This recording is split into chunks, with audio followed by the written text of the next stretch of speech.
everyone. Thank you for joining us today. We are going to wait just a few minutes so people filter in and get started about 2 minutes after the hour.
All right, we'll go ahead and get started. So this is a training for grantees of Cal ICH state-funded programs represented in AB 977. So if you are related at all to one of those, if you're a grantee or service provider or sub-grantee and want to know more about what you need to do for entering clients into HMIS for Cal ICH, then you are in the right place. If you are not, you might be in the wrong place, but you are welcome to stay and learn something today. And I will get to a little bit about how to communicate with us via Q&A in a minute if you have questions about that. But first, who we have here today. My name is Kiera Collins. I use she, her pronouns. I'm joined by the other Cal ICH TA Technical Assistance Liaison, Melissa Stevenson, she, her pronouns. And then we were also joined by Esau Williams, another state agency TA liaison, he, him pronouns, and Hannah Pico, she, they pronouns. Hannah will be helping us with the Q&A today, as well as Esau. And then we have Kayla Thompson helping with all things tech related. So if you have a question about anything tech, you can also put that in the Q&A and we will get, we'll help if we can. And then Stephanie Rainier, she, her pronouns. She is not on the call today, but we just are noting that she is our other state TA liaison you might have seen in other office hours. Our agenda, we are basically just going to go through some background on AB 977, HMIS, and a summary of the project setup instructions that have been sent out. For those of you who have joined previous office hours, some of this will be a review, but we are going to go into more depth and provide some more examples about the things that we've talked about before in office hours. So shouldn't be all the same information, and hopefully we'll give you some good additional information in addition to that. So here is what I was talking about. We will be using most of the time today for training, but we will have time at the end and maybe in between for Q&A. So feel free to use the Q&A. You can see if it's not on the right-hand side of your screen, there should be these 3 dots. We have a little image here showing you where to find them. If you click on that and then click on Q&A, you can pull that up. Please address any Q&A to all panelists. I know I said, you know, Kayla and whomever might be doing this, that, and the other. Please send it to all panelists. That way we can make sure that everyone sees it, and we have a system behind the scenes to make sure that we see all questions and answer them all. If, like I said, we probably will either wait till the end of the time or in between every certain number of slides to answer the questions. But if we have answered questions and move on and haven't answered yours, it might be that we haven't seen it. So go ahead and drop it again in the Q&A to all panelists, and we will get that answered. We also have, I think we'll be able to get to everyone's questions today verbally. If not, we'll try to get to them at least in the chat or in the text. But we also have 2 office hours scheduled for June for all grantees of the 8977 programs, so Cal ICH as well as other agency-funded programs.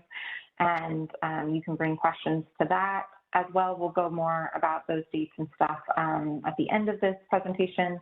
And then we, if you can't wait until then, and probably if you have a question today that we don't get to, you probably can't wait a month, feel free to just email the 8977 email address, and we'll put that in the chat for you to have. So starting off with 8977 basics. So this is kind of a review for those of you who have been here before. 8977 requires grantees of certain state homelessness programs to enter data into HMIS. That's the Homeless Management Information System. HMIS is the general term for local system that's used to collect project and client level data on projects that provide services or housing to people experiencing homelessness or people at risk of homelessness. So for Cal ICH, that we have HAP, ERS, and FHC. HAP grantees should already be entering data into HMIS and have until July 1st to get all of their projects set up and data entered for all active clients. ERS and FHC grantees have until September 1st, 2023. This is a somewhat new timeline, and more information will be sent out. There will be a special or a dedicated office hours for ERF and FHC grantees next month that will also be sending out. So if you have any questions about that, let us know. But if you're like, this is the first time I'm hearing of the state, we understand, and we will be starting to message this in all of our communications. But yes, so all grantees are welcome to reach out, come to all office hours, trainings, email the inbox, and we are happy to help you figure out how to enter everything correctly into HMIS. And we'll go into a little bit more about what all that kind of means as we go. Some exclusions for 8977 are projects that are not housing, shelter, or services dedicated to people experiencing homelessness or at risk of homelessness, or preventing their homelessness. So this has come up in some rare cases with other programs where it might be a program listed in 8977, but the beds or services are not dedicated to people at risk or experiencing homelessness. In that case, you would not be required to enter the data into HMIS according to 8977, but you might according to some other funding sources or local requirements. And then we have some other examples here. Things related to payment to compensate people with lived experience and expertise or administrative costs are also not required to be entered into HMIS. Victim service providers, this last one, are prohibited from entering client data in HMIS. If you have questions about that, let us know. And then tribal grantees are not required, but we are providing TA to tribal grantees or projects that would like to enter into HMIS and would like help doing that.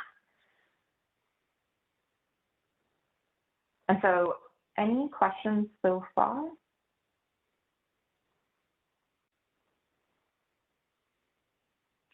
Okay, well, I see one. I'll just go ahead. I was going to read it. No.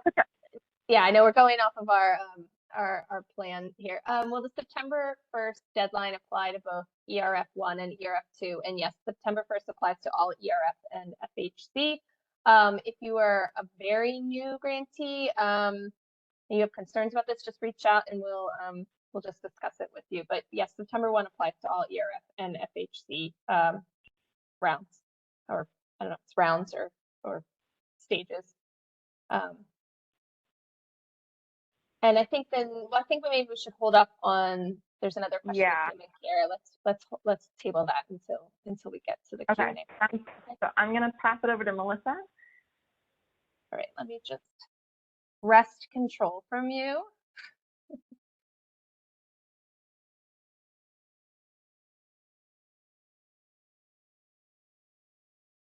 Okay, so we're going to go through some key partners for implementation.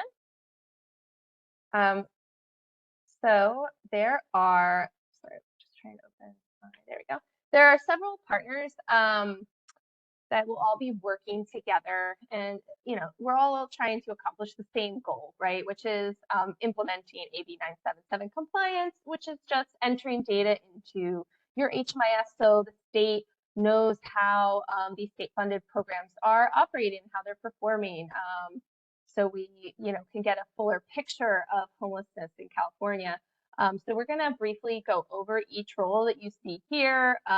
There's no there's no hierarchy here. It's just a number of partners all working together to achieve compliance. So starting with the COC and HMIS leads. Now I know there are a lot of CAP grantees who are COCs, and many of you are also HMIS leads. So this is not going to be new news for you, but for those who are new to HMIS, we really want to stress that it's critical that you connect with your HMIS lead as soon as possible.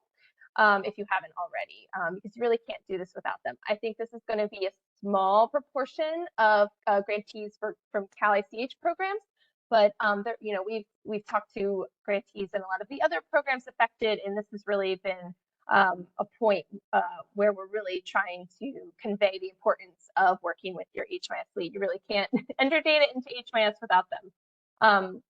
So for those of you who are new, COC is a continuum of care.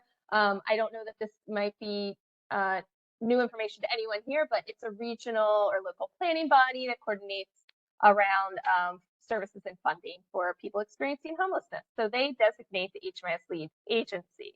They also set those COC-wide HMIS policies. And this is important just for you all to know who these folks are. And you will need to connect with that HMIS lead agency, which in some cases is the same as the COC. In some cases it's not. In some places it's the county or the city that may be also operating the HMIS as well.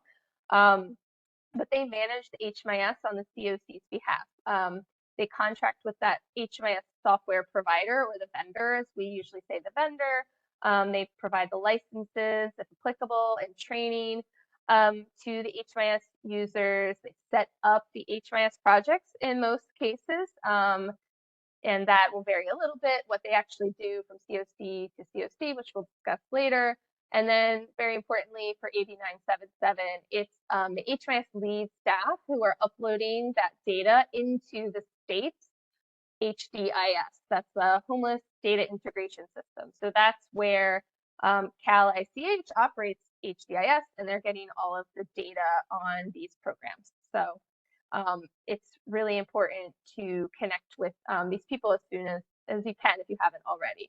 And even if like your project has been, you've been using HMIS for a while, or maybe your organization has, but you're a new staff member, which that's probably more common than someone completely, an organization completely new to HMIS here.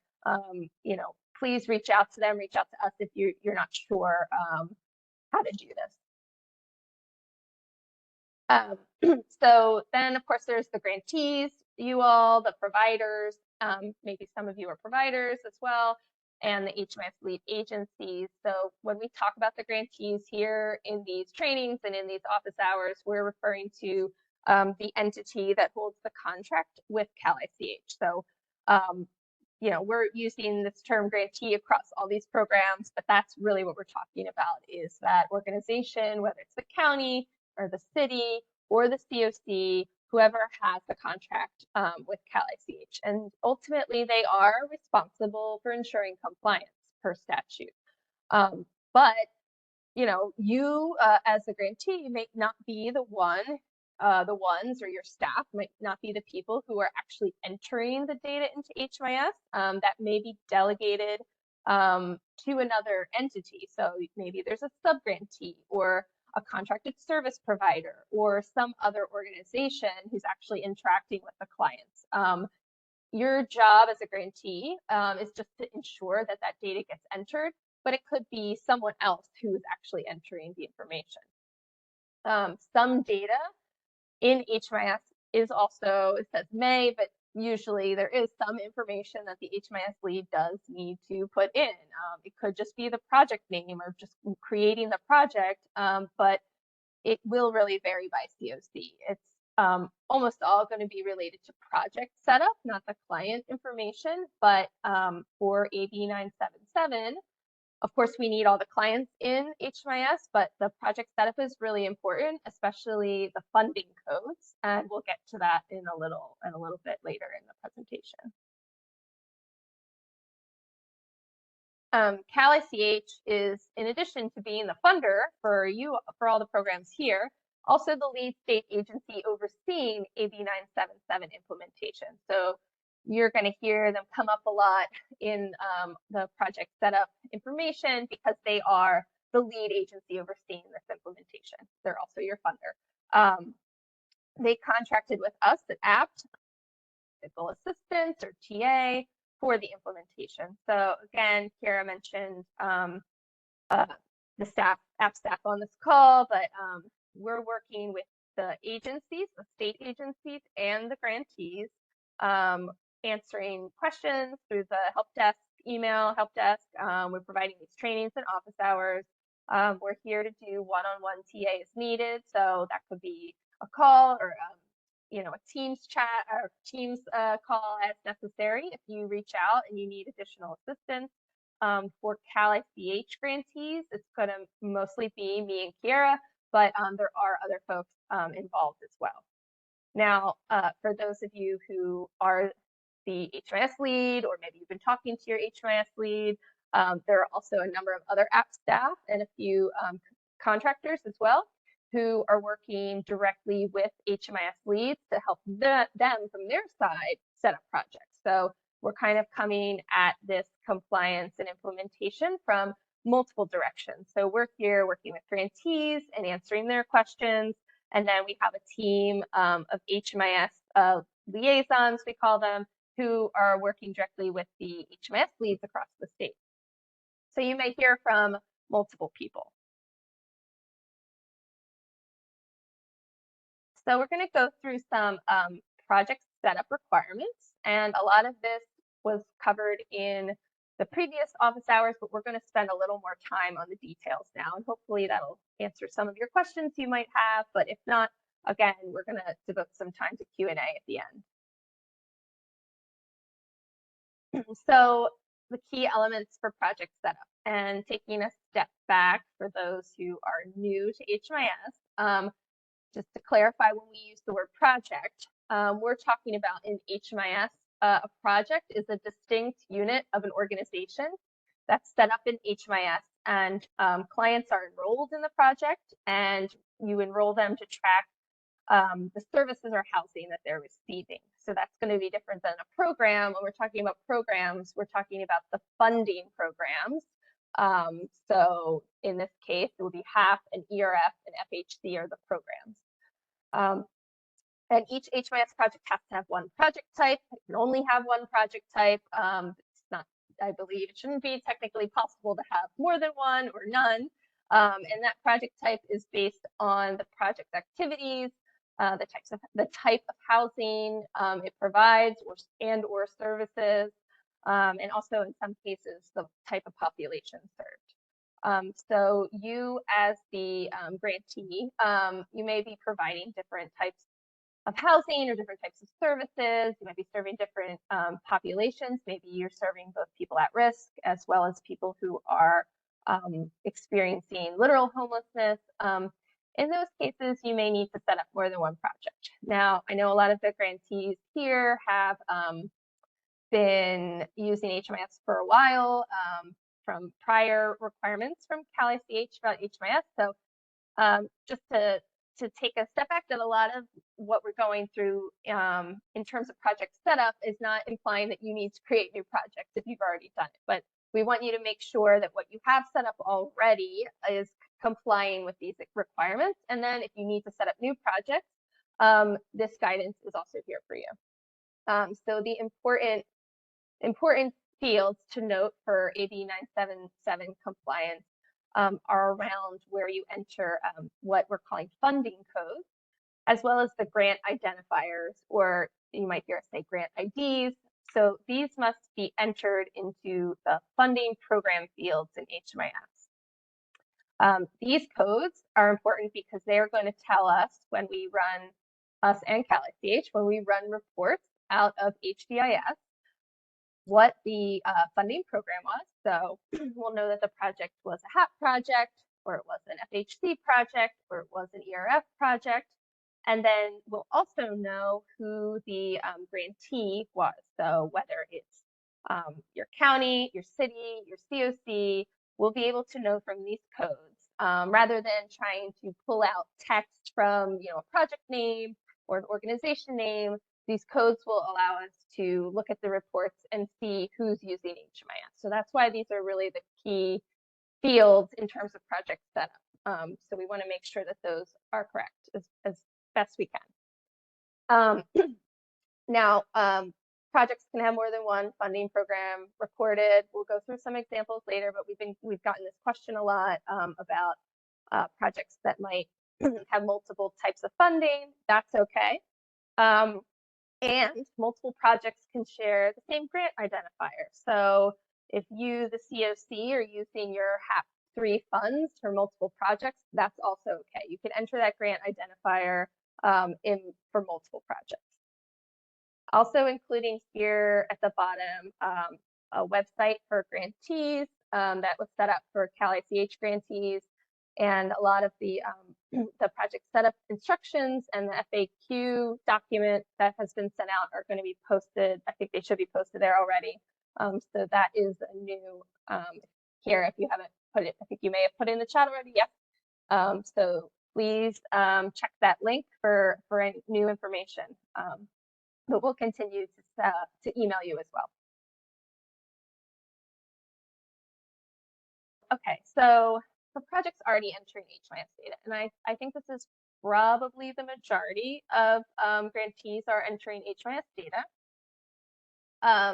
We want you to do a couple of things. So just confirm that they're correct, the funding codes, and if they're not, add them to your existing projects.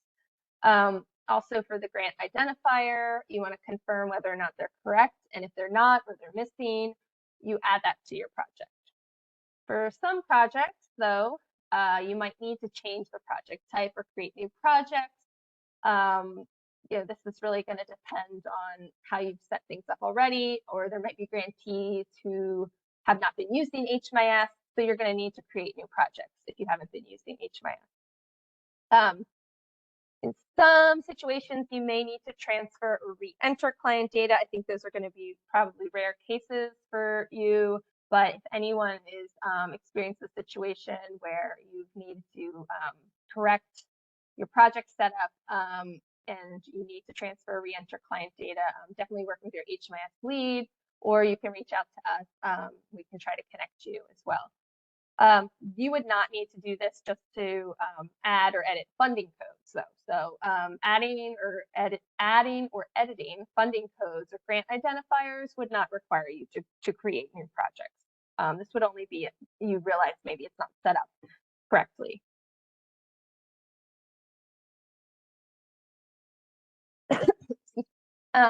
Okay, so I'm going to go through some HMIS project types that are most commonly used, or we believe are most commonly used. So just, again, the purpose of this information is really to just help guide grantees who are either new to HMIS or who are unsure if the way the project is, the way they're currently using project type is appropriate for what they're actually doing with their program funding. Grantees with existing projects We're not asking you to go create new ones based on this list. What we're just asking you to do is to just look at it and confirm that this kind of matches with what your project's doing. I also just want to mention that, because we've heard this question a few times, including from some HMIS leads, the list of project types that are in the instructions that were sent around. Well, for Cal ICH grantees, it really covered the majority of possible project types in HMIS. There were a few that weren't on there. Because we were really trying to help guide people who are really new to HMIS. We didn't want to overwhelm them with less commonly used project types, but there may be situations in which ones that we don't cover may be appropriate. But in general, these are probably the most common based on the what the programs fund. But of course, there are always going to be some outliers. So just starting with permanent housing project types, we have rapid rehousing, which is short to medium term rental assistance and services, permanent supportive housing or PSH, long-term housing and services for people with disabilities, permanent housing with services, long-term housing and services again, but there's no disability requirement. And then in some situations, you may be funding permanent housing where they're not also receiving services. It's only the housing. So I think these shouldn't be completely new to most people. So I'm not going to spend too much time going through them, but just to give you a sense of the different types of projects that you could set up your project as.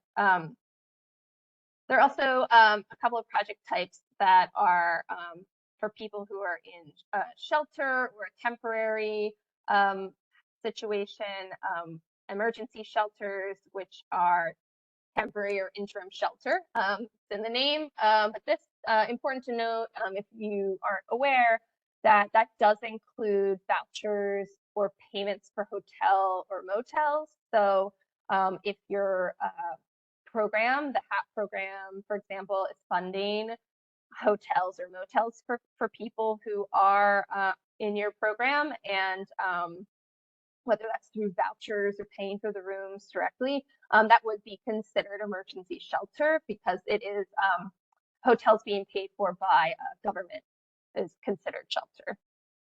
Then there's also transitional housing, which is a little bit like emergency shelter, but usually a little longer term to move it's really about moving people into permanent housing within a specified time period. So both these project types are considered to be sheltered homelessness in reporting out of HMIS or reporting out of HDIS. And then to round it out, there are also some project types that are really just about supportive services only, and there's some other project types. These are not projects that provide any sort of housing or lodging or shelter. So there would be no units involved here, or vouchers for units, although there can be some financial assistance involved. So street outreach, which is services to unsheltered people living on the streets. You could have a services only project, which could include, this should say, I think, or it could include financial assistance, but not, it's not rental assistance. It could be just some shorter term payments or supportive services, but it's not tied to a specific housing project or project.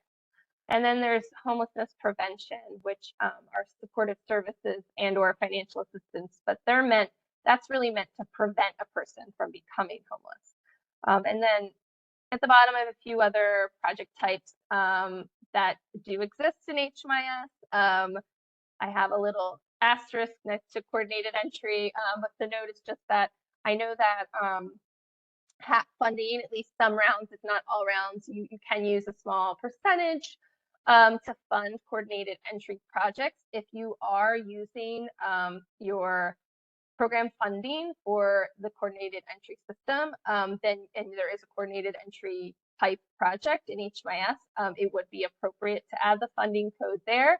But it's just a note that if you are, just entering all your existing clients, that you're serving with a wider variety of services and housing into coordinated entry system, that's not the intent of the AB 977 compliance. And we haven't heard this question as much from CalICH grantees, so I think you might be all, that might be understood, but just because we have become aware that you can fund some of your coordinated entry system with a small percentage of HAP funding. In that case, you could add that program, that funding code to that project. And then there's some other project types that you may, I know some grantees might have been using them already.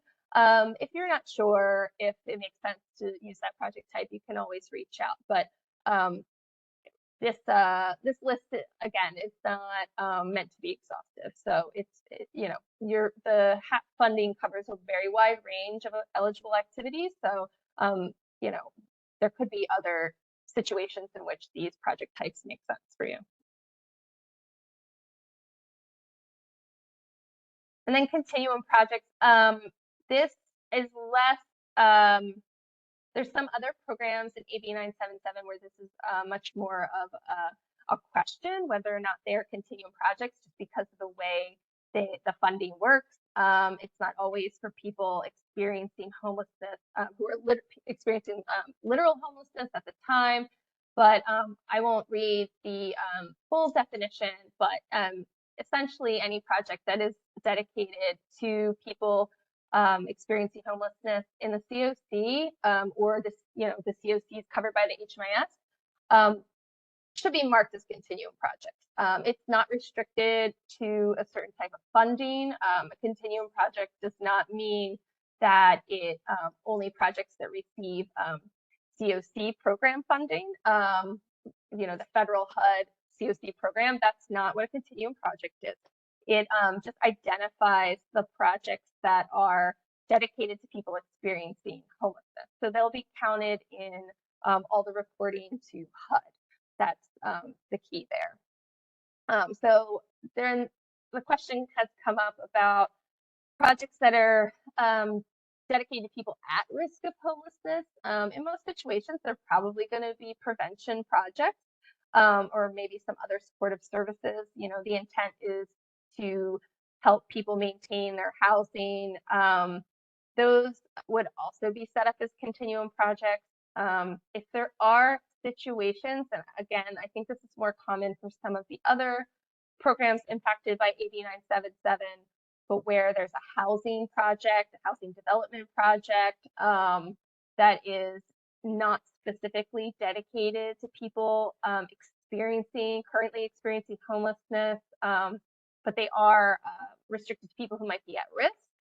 Those should be set up as non-continuum projects.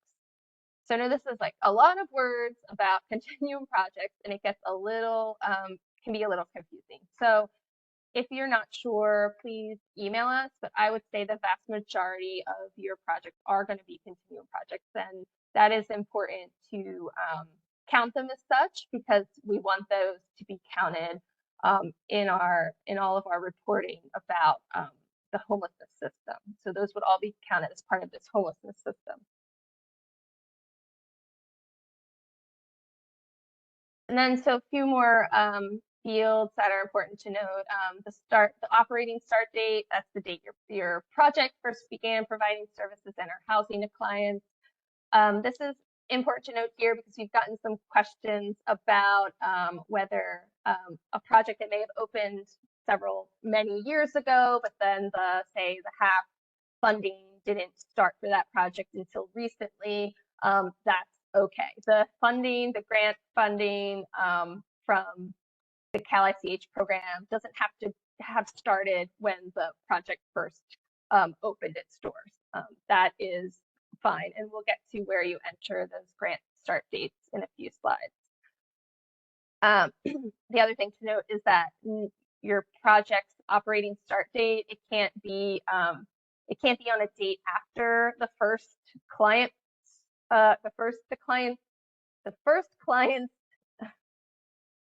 project start date.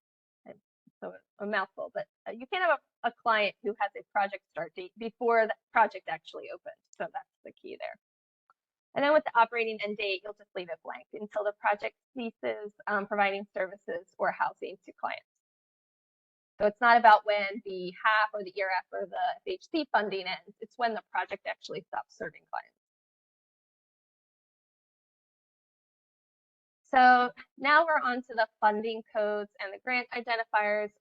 This table is in the instructions. It's been slightly modified since the last version of the instructions with a slightly different example here, but the actual what you enter is not different. But I will note that for ERF2R, there was an error in the funder code. You'll see that in red there. There was an error in the original instructions, the funder code. I think the R and the 2 might have been flipped or something like that. So just check if you've already entered that, or you can ask your HMIS lead to just confirm that it was entered correctly. So it should be as you see there. And we're going to email out an updated version to the ERF and the FHC grantees very soon, hopefully in the next 24 hours, but it'll be within the next few days for sure. So just to note that, again, a project can receive funding from multiple programs. So you can have one rapid rehousing project that gets both HAP 1 and FHC, although I might be, these are just examples, so maybe that doesn't make sense and how the programs actually operate, but you understand what I mean. You know, a project can also get HAP 1 and HAP 2 funding. It can get ERF 1 and ERF 2L. I mean, just in terms of the way HMIS operates, you can have multiple funding sources. You could also have funding from one of the other AB 977 impacted programs as well. You could have, you know, Bringing Families Home, which is a CDSS program, as well as HAP 1. That's all possible under the way HMIS funding programs work. You can also get multiple grants from the same funding program as well. And we'll go through how to enter some of this information in the next slides.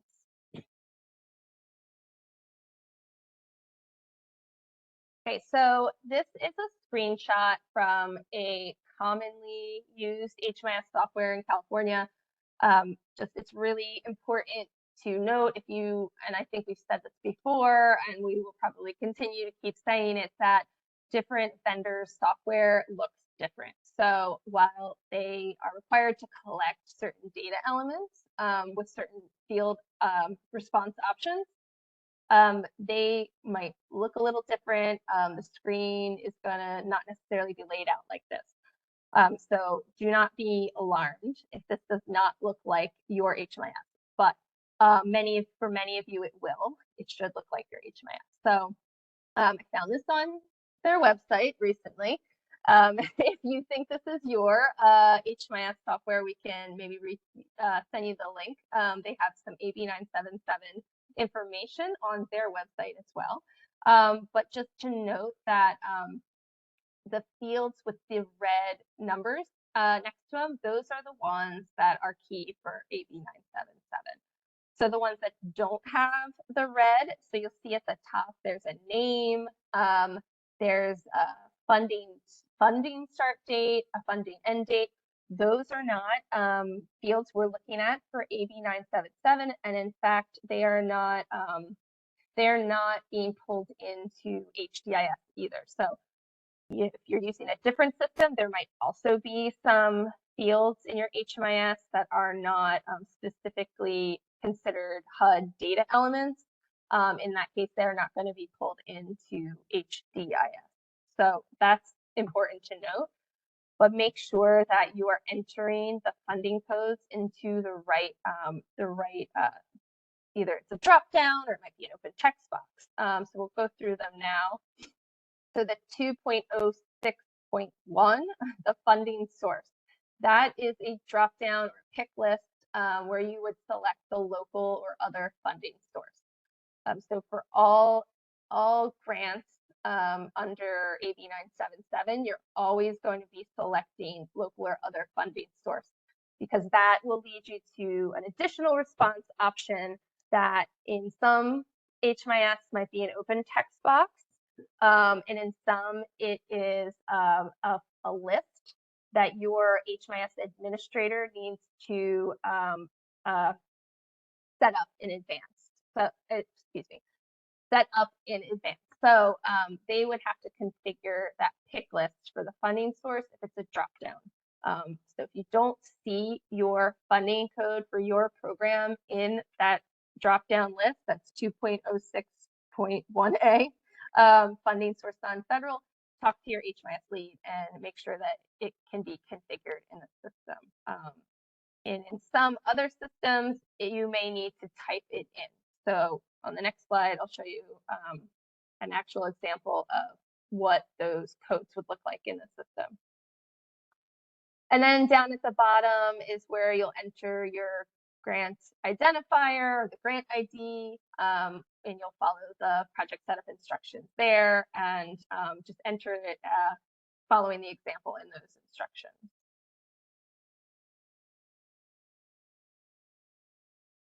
So here's just an example of entering funding codes and grant IDs for multiple grants.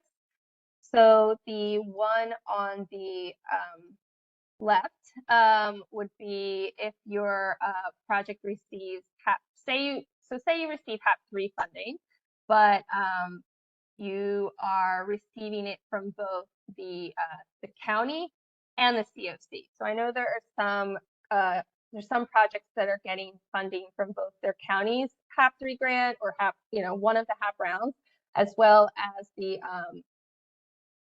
COCs.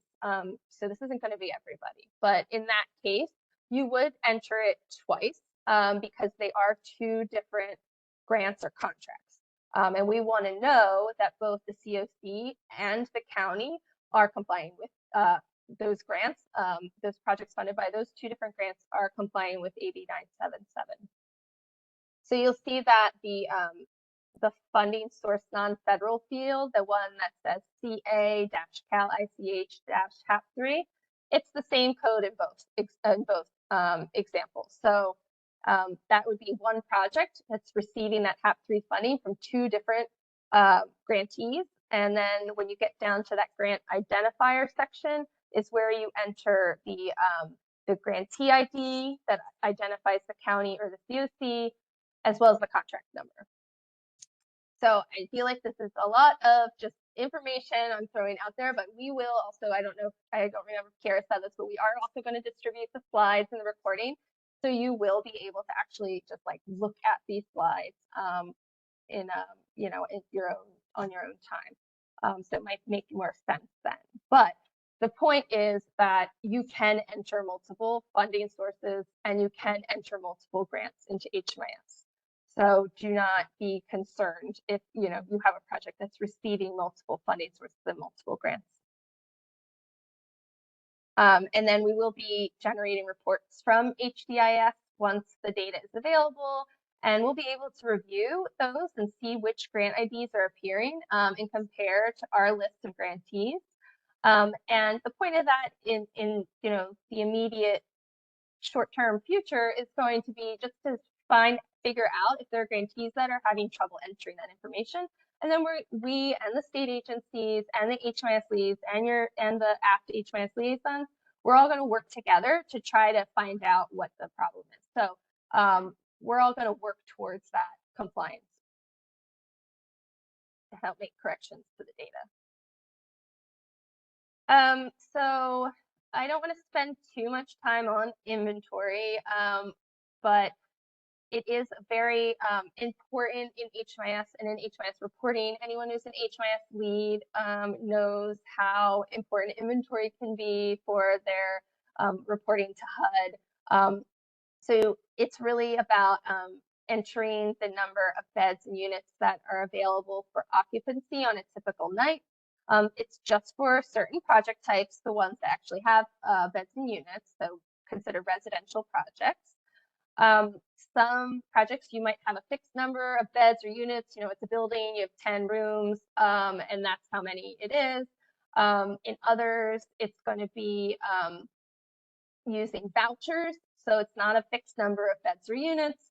In cases where there's not a fixed number of beds, units, or a fixed number of vouchers, you will estimate the number of beds and units, and you're just going to estimate based on the average number of people and households that can be served on a night. And if you have more questions about inventory, you can reach out and email us. Of course, your HMIS lead's the first source, the first person you should go to. And if you still have more questions, reach out and we can work on it together. And then also in inventory, there's something called dedicated bed inventory. So projects do have to report beds that are dedicated to there's 3 different population groups. It could be veterans, youth under 25 years old, or the chronically homeless, or any combination of those 3. And just to note that those dedicated beds are for both a person in one of those 3 populations and their household members. So dedicated beds apply to the entire household. And then there's an example below where you might be estimating you have 10 apartments and the average household size is 3, but each apartment might be a little bit flexible how many people it can actually fit. But since the average household size is 3, you would enter 30 beds. You have 10, you're always going to have 10 units, and so you estimate 30 beds. And also because they're all dedicated to veterans and their family members, all 30 of those beds would be dedicated veteran beds. Then we have multiple funding sources examples. So I'll just go through these examples. I'll try to go through them kind of quickly because we have a few.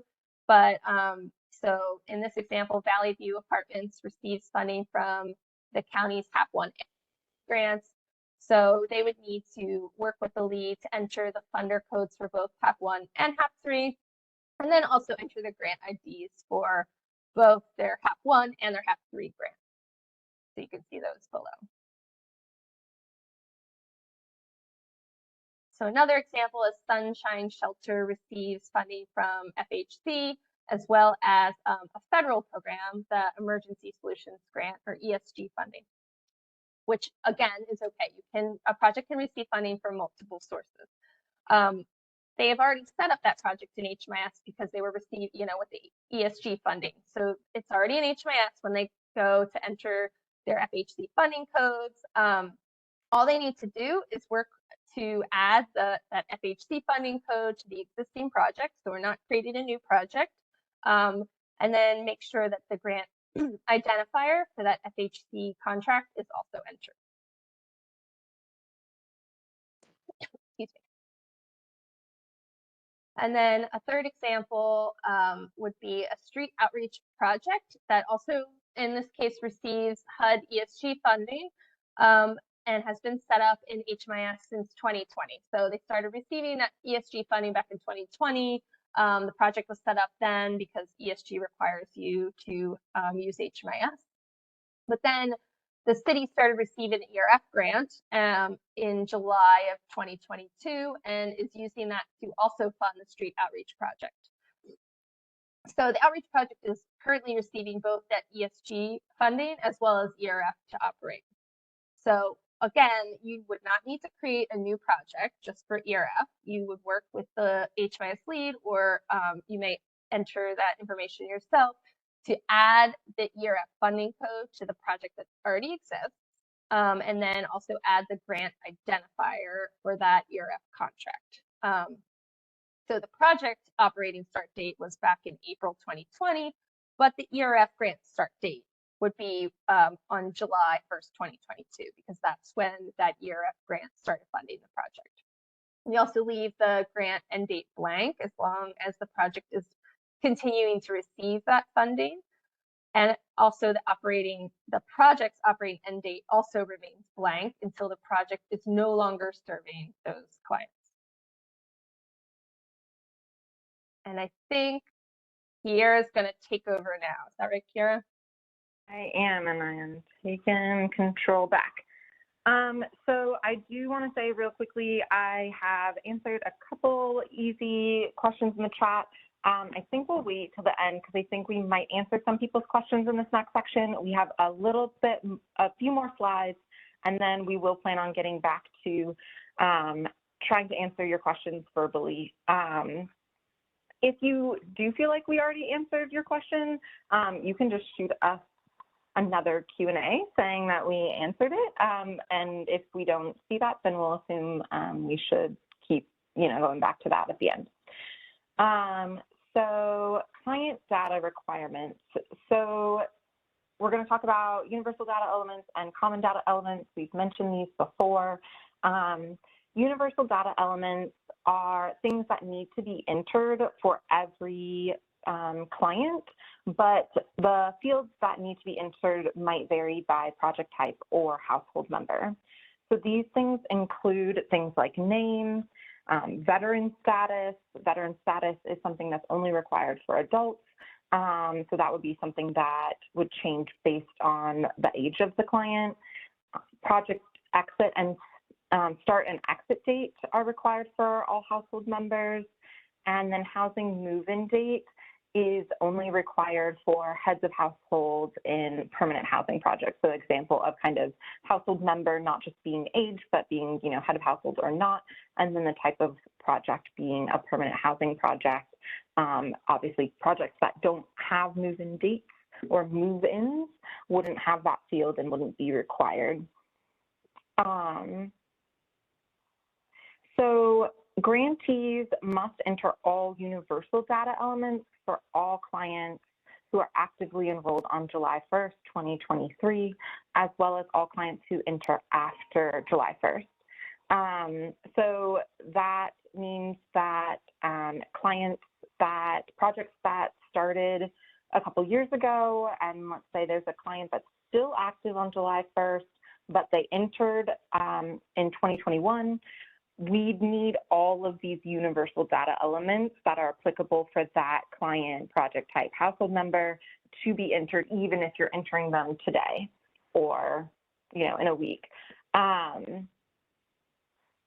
Grantees creating new projects are not required to enter data for clients who exited. So in that example, if you had a client that entered, we've talked about what active client means. That just means, they are active in a project. They haven't exited. They've entered. They haven't exited yet. So anyone who, that same client, if they entered in 2021, and let's say they even exited a month ago before the project was set up in HMIS, you wouldn't need to enter that client.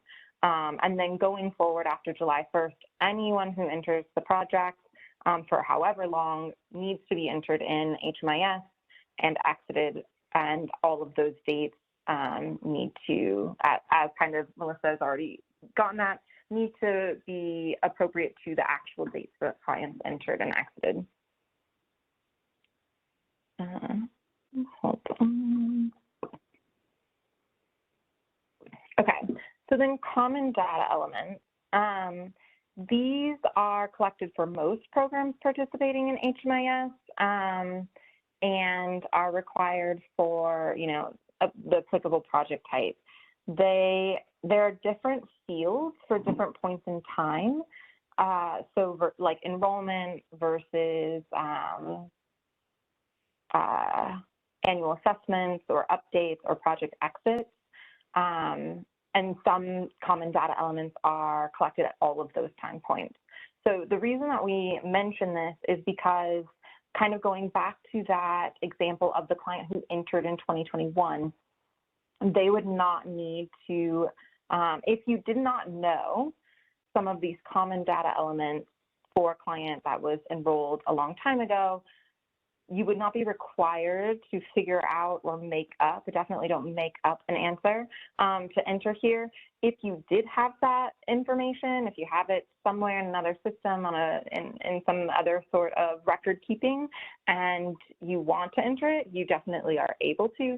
But that's the difference between common data elements and the universal data elements is these things might not be things that you have access to historical data on. But going forward, and definitely anyone entering after July 1st, upon entry, upon any of these other points in time, annual assessments, project exit, all of the common data elements should be entered. I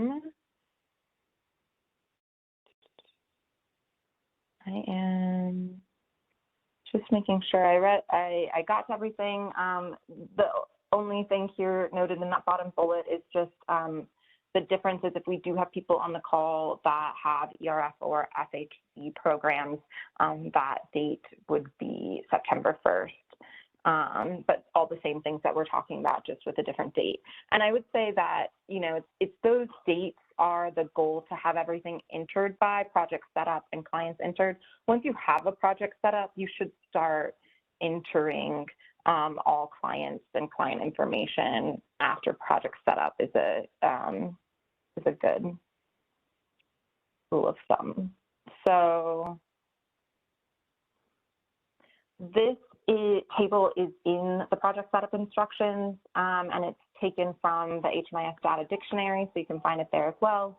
And this just kind of shows you in a clear, altogether way what are universal, what are common, who they're collected for, what the collection points are.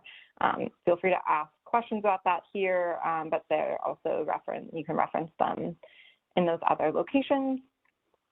So key dates for client level data, Melissa kind of talked about the key dates for project level data.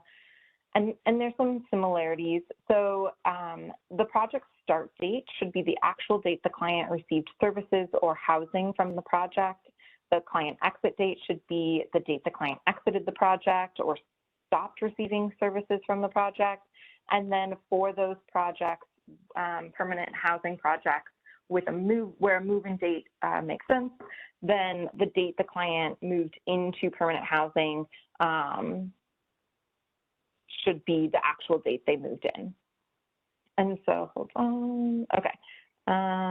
Yeah, so the key things here are that the project start, it's kind of the same as the operating start dates for projects. The client cannot have a move-in date that's earlier than their project start date, but it's possible that in certain situations, the project start date could be the same as the move-in date. It's also possible that the move-in date would not be the same in a lot of cases as the start date. And then also a move-in date, a start date cannot be after an exit date.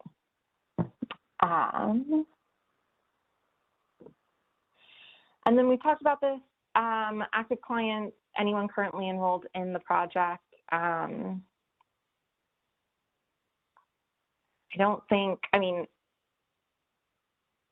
We've kind of said this over and over again. I will just take one sentence to say, you know, it does not matter if the project started last week or 10 years ago, or it starts in a week. All clients active currently need to be entered, or active on July 1st need to be entered for HAP and September 1st for FHC and ERF. There was one thing I was going to say about that, and I have forgotten it. Yeah, I will just keep going, and maybe it will come back to me. Oh, maybe I didn't say this on the previous slide. Common data elements. No, I did. Okay, I'm going forward. So some examples, similar to the examples that Melissa gave, we have some examples of what might happen. This might not be the same for every project. It doesn't cover all possible examples, but just to give it in some easy to digest terms.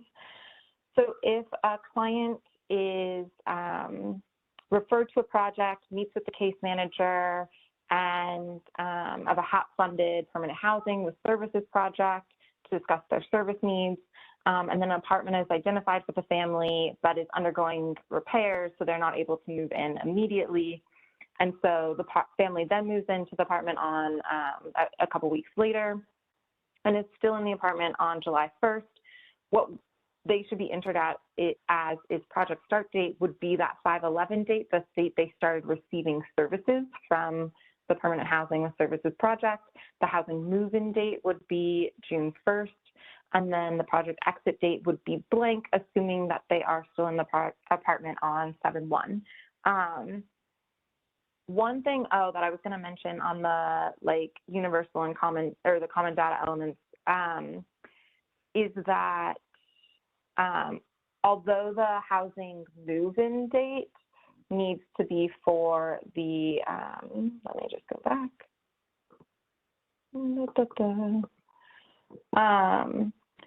A housing move-in date is required for heads of households. All the project start and exit dates are required for all household members. I just wanted to make that extra clear. And then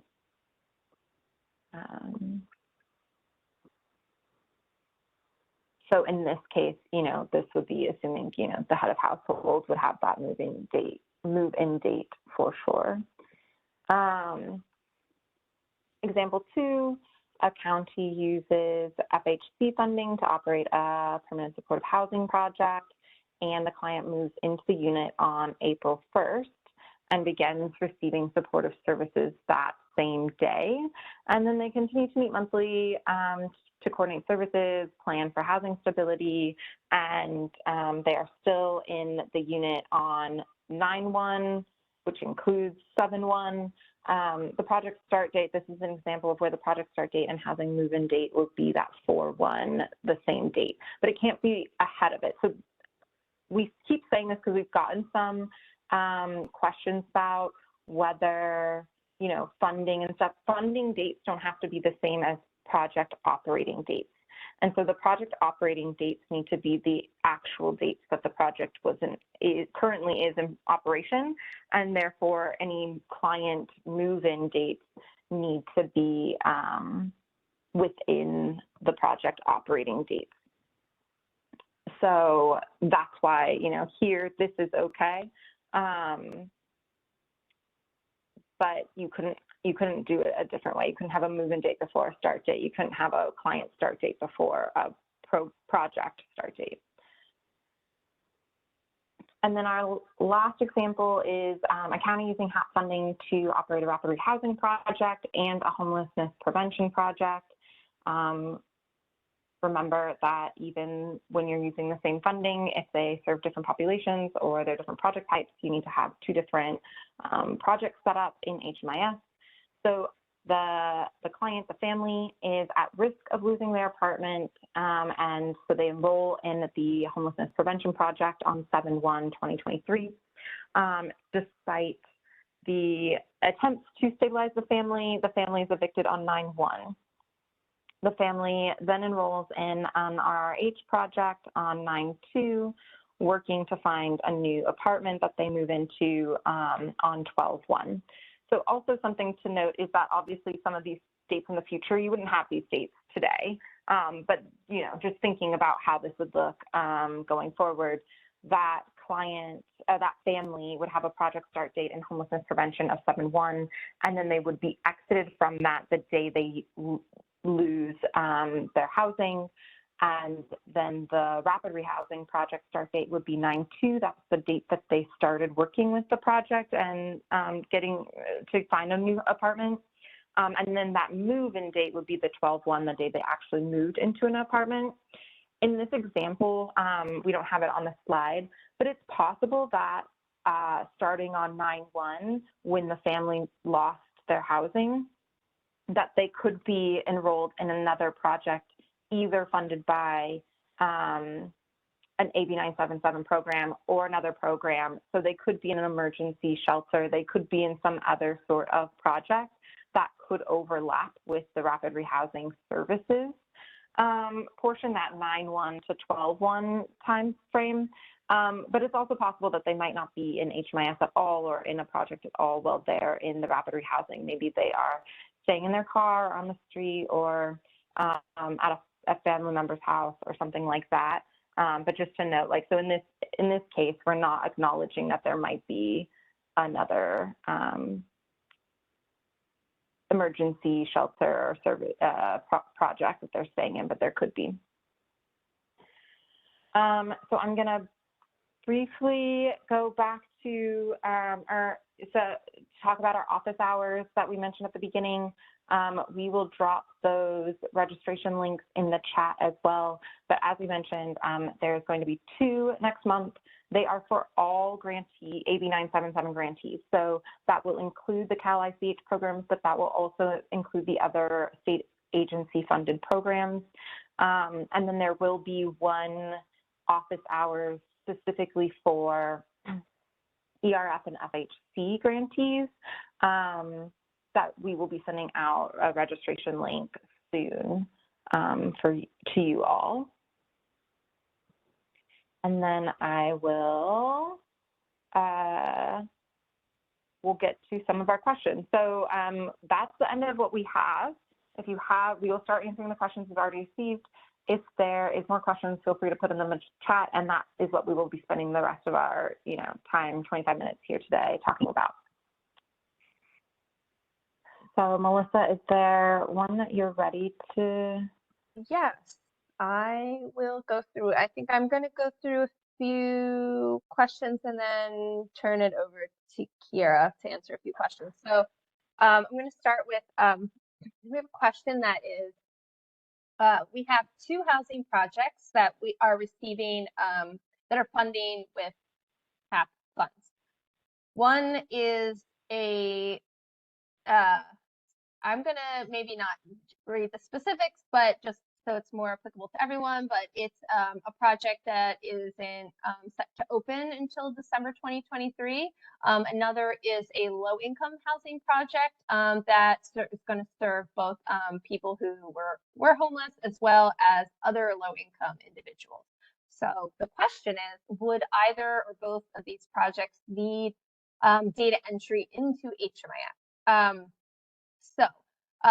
Assuming the tiny home, sorry, I am now reading the specifics, but assuming the project set to open in December 2023 is restricted to people either experiencing or at risk of homelessness, if the question is because it's not set to open until December, you wouldn't need to start entering clients until the project starts serving clients. However, it's recommended that the project is set up in HMIS ahead of the first client being served. So if it's not going to be opening until December, you have some time. I'm not sure if the question is more around the target population or the fact that it isn't open currently. But yes, AB 977 doesn't just apply to projects that are open on July 1st or September 1st. You need to continue entering client information and new projects that come on that are funded by these programs. It's just that, if you don't have any clients enrolled yet, you obviously don't have any client data to enter. So we would encourage you to set up the project ahead of time, though, and you can put in a future operating start date, which you can edit if it changes, but you could put in, December 1st, 2023 is the operating start date, and at least you'll have it all ready to go when clients enter the project. Sarah, were you going to say something on that? No, sorry. I thought I heard you say that. So for the second example, a housing project that is going to serve both people who were experiencing homelessness as well as others who are low income. So that is a great question. And that was some of the examples we had on some of the earlier slides, but we didn't think it applied as to as many grantees as it did to some of the other departments. But we do have some guidance around that. If you have units or beds that are restricted to people experiencing or at risk of homelessness, meaning for certain units, it could be a subset of the units. It could be, in some other cases, all the units, where a person has to meet that criteria to have that bed, then yes, you would enter them into HMIS. But if there are some units or beds that there is no restriction, it could, it's just that you need to earn a certain income or be a certain AMI or area median income, but a person does not need to be experiencing homelessness. Those would not be required to be in HMIS, those units. So it kind of depends on actually how that's being implemented in the project. If it's an either or situation, which has come up for some of the programs from HCD, if there's it's a little more nuanced. So actually, we may want to follow up with like specific details on the questioner's specific situation. However, just in general, the requirement for HMIS compliance for AB 977 compliance is around projects with units restricted to people who are experiencing or at risk of homelessness. I'm not sure if that answered it very well, but for your particular situation, you may want to follow up if there's more going on than that. So the next question, what do we do if a program is funded with HEAP at interest after July 1, 2021? Is the program exempt from AB 977? So HEAP, I believe that's an older Cal ICH program, is not required to comply with AB 977 at this time. So right now, and probably for the foreseeable future for Cal ICH programs, we're talking about HAP, and we're talking about ERF, and we are talking about FHC. So there isn't any requirement for HEAP at this time, at least not under AB 977.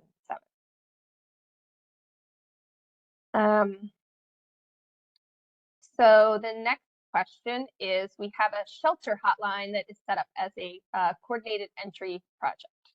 Because of how it works, CDEs, those are the common data elements, are not collected by the hotline, but by the shelter clients are referred to. Is there an exception for collecting CDE for this type of project? So that is a great question. I know that I just went and looked this up, but for HUD COC funded coordinated entry projects, they are not required to collect CDEs. I think in this situation, we are going to need to follow up by email. There aren't a lot of coordinated entry projects, or not a lot of the funding programs, the funding that these programs are funding. That doesn't make any sense, but there's not a lot of coordinated entry projects being funded with these AB 977 impacted programs. So I haven't heard this before. So I think we need to go back and check. But just to confirm, in this situation, in terms of adding the funding codes to the CE project, just to be clear that funding is actually going to the coordinated entry project, and it's not that it's being used at the shelter, just at the shelter or the other projects the clients are referred to, but it's actually funding the coordinated entry project. In that case, you do enter the funding, but I will follow up on the common data elements question.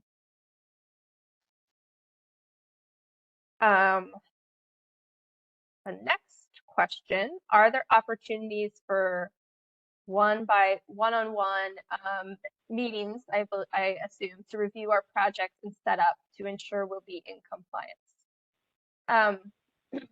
I think my recommendation here, anyone who is interested in one-on-one TA meetings should email us.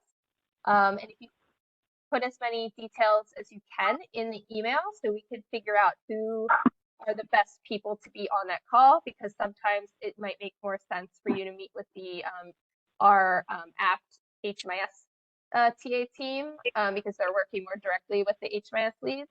And then we can also help facilitate that as well. And I would just add, Melissa, if you haven't talked to your HMIS lead yet, I would also do that. They might be able to give you, they can look at the HMIS system and walk through you in ways that we can't, but we are definitely here and willing, or if you have talked to them and you feel like you're not getting, still not understanding or have additional questions, or maybe there are questions that don't, are more appropriate for us than them, by all means, email us.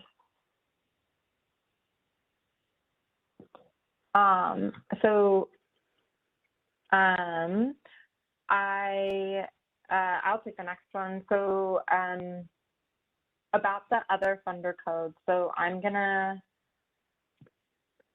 go back. I'm sure there's a. So other funder codes are this column in the middle. Someone asked if they just wanted to confirm that there are separate funder codes for each of the 4 rounds of HAP, and that they had recorded it as just kind of one general HAP. And so, yes, I don't believe these have changed, but if they have from any sort of guidance in the past, this is the current guidance. It, as Melissa indicated, there is going to be an update for that in red on there. We will send that out.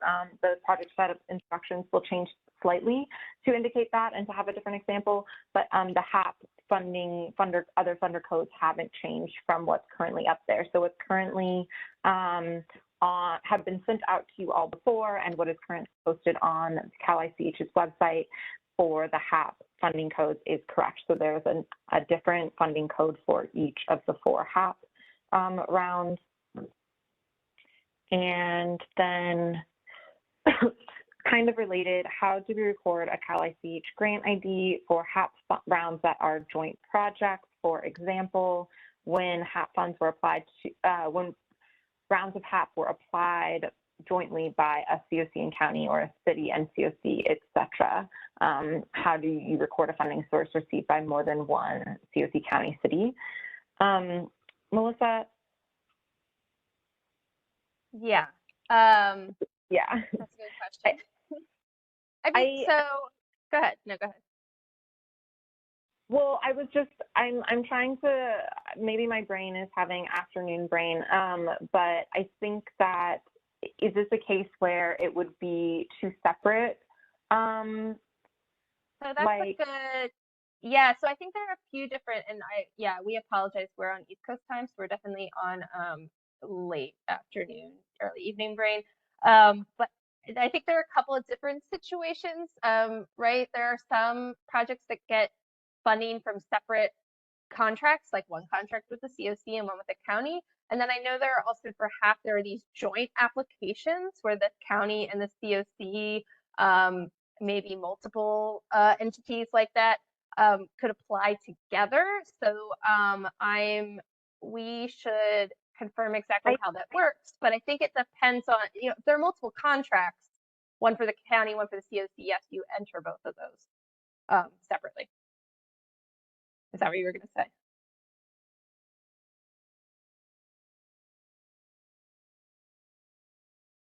Hey, can you hear me? Yeah. Did your audio cut out? My phone just disconnected me. So if you can't hear me, I will try calling on my phone, but this was the fastest option. And I also did not hear anything you just finished saying, Melissa. But I think what I was just going to say is, I think in that first example you gave, it would be just two separate funding codes, right? Yeah. If there's 2 separate. Yeah, the grant, meaning the grant IDs. Yeah. If there are 2 separate grants or contracts, yes, there would be 2 separate. I was just saying, I know there were some joint applications for HAP where counties and COCs applied together. I think we decided whoever actually got the money, if it was just one person. So like if there was the joint application with the county and the COC, but the funds were distributed to the COC, then you would use that COC grant ID, and it would just be you just need to use the one. And then if like the COC got money and the city got money directly, you would have 2 separate funding codes and just append those 2 separate funders to the project. But you don't feel like you fit in those categories, or you feel like it's maybe more nuanced than that, or anyone else that isn't the question asker that might have this question come up, just feel free to email us. And I think what Melissa said about in the last question about like giving us as much information as possible, that's always useful, because we are working with a lot of different agencies and project types and setup types, like just even like who's involved and how the funding works and stuff like that. So it's just good to kind of give us the lowdown. It can be brief, and then we can kind of decide this will be better to just hop on a call, or maybe we can just answer it via email. But yeah, I think for now that is hopefully answers your question, or follow up with us by email. We have 10 minutes. So let's try. I'm gonna really quickly say one. Okay. So someone asked, will there be guidance for how victim service providers can report data? So victim service providers cannot put client level data in HMIS. And there's a lot of guidance about how to know whether you're a victim service provider organization, because it's determined at the organization level, and then what to do with your data if you are. And I think we have, Melissa, if you could put in, or I'll put in the chat, the comparable database decision tree. I got it. I'll put that in the chat. You can, as a resource, this is not an AB 977 resource. This is a general resource. You can check that out. But for AB 977 purposes, you would not be entering it. It would not be being pulled into HDIS. And so it would be out of the reporting. And that's kind of why we put it on that slide of exclusions, and why I wanted to highlight that. So tribal grantees and like projects, the two first ones are not required, but you could put things in, like you could put projects in that aren't serving or primarily serving people experiencing homelessness, but victim service providers are prohibited from. So there's a kind of difference between those categories. And then I think the next, okay, so there was a question. If I don't get to any of your questions, please email us. So I'm going to just move to one that I don't think has come up yet, and I can answer. Do Cal-ICH or any of the TA teams have a requirement on how to set up sub-recipients? Or this person's using sub-recipients. Sometimes we say sub-grantee, or could be multiple contracted providers, how to set those up for ERF. So there's some extra detail in here about sharing data access and functionality across the different sub-recipients.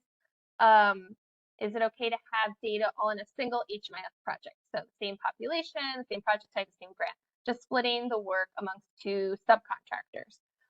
So I would say that so actually there's a little bit in the instructions that, and this is just a recommendation.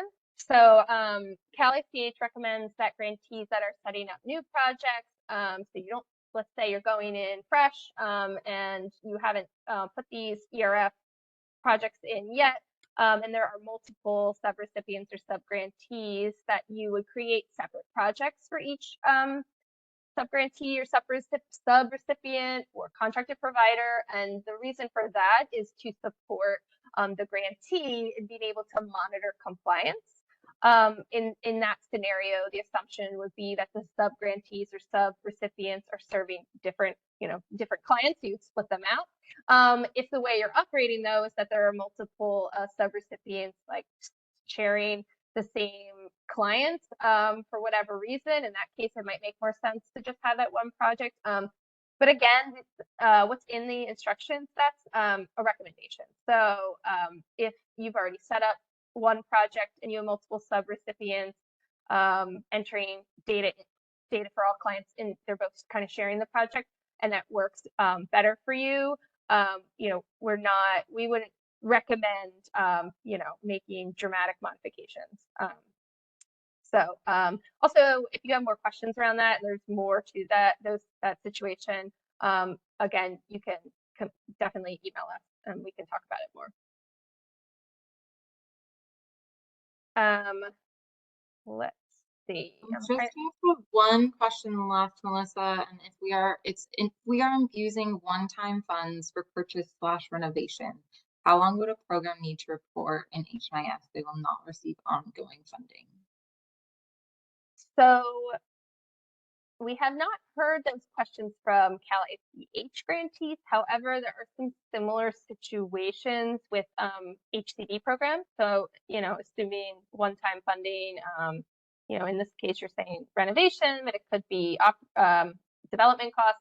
I don't want to give you bad information, but so far the requirements have been that you need to continue entering data into HMIS by for the clients living in that. I'm assuming it's permanent housing, but you know, it could be a different type of I think it's probably permanent housing, but let's say a renovated emergency shelter. You would continue reporting into HMIS, but I think this questioner I may have already said to email me about other things, but you can send this question to us if you have more details on exactly you know, when that funding was actually used for the purchase renovation. But for like development projects that were created many years ago, they are required to continue entering data into HMIS.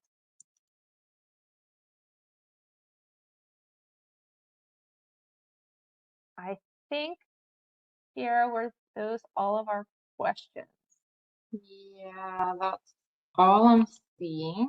So we have a couple more minutes. If someone thinks that you submitted a question that we have not answered, please submit it again and we will get that answered. Otherwise, just send us an email to the AB977 _ TA at abtassociates.com. It's in the chat if you want to just copy and paste it. It's also in like every other thing we sent out. And that's just your one-stop shop for questions for us. And like Melissa said earlier, if you are on this call and you are an HMIS lead, you should have been contacted. Oh, okay. So clients who are living in capital funded projects like Home Key would need to report into HMIS into perpetuity. Oh, it's a question. I thought you were telling me. I thought you were reading off somewhere. I'll have to check the language on it because Kiera and I have mostly been focused on Cal ICH and CDSS programs, which are very different than capital funding programs like Home Key. But as of now, yes, projects funded by Home Key are required to enter data into HMIS ongoing. Yeah, I would recommend reaching out to us because we only have a couple minutes and because that is a bit of it can depend. So if you email the inbox, we can make sure that we're getting you the right answer for all the specifics of that project and stuff, and make sure that everyone who knows the most about that is looking at it before we email it back. If you have emailed us before, you might see my signature block at the bottom of emails, but that is often a group response that we've all talked about and thought about and sent back to you. So we'd like to just make sure that everyone is, you know, on the same page and making sure we're giving the same information to everyone. That being said, there also that in the chat that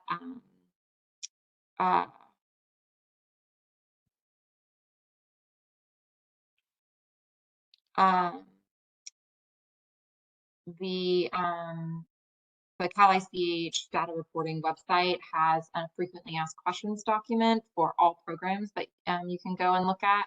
There's some general questions that we think apply to multiple programs, and then some program specific questions within subsections that you can skip to. And then just real quick, we do have a confirmation that joint applicants have only one contract. And so whoever receives the funds directly from Cal ICH, it would be that person that the grant ID would be with. So thank you so much for coming. We appreciate you all taking this time out of your day. And again, reach out to us. We are always here and available with answers, eventually answers for all of your questions.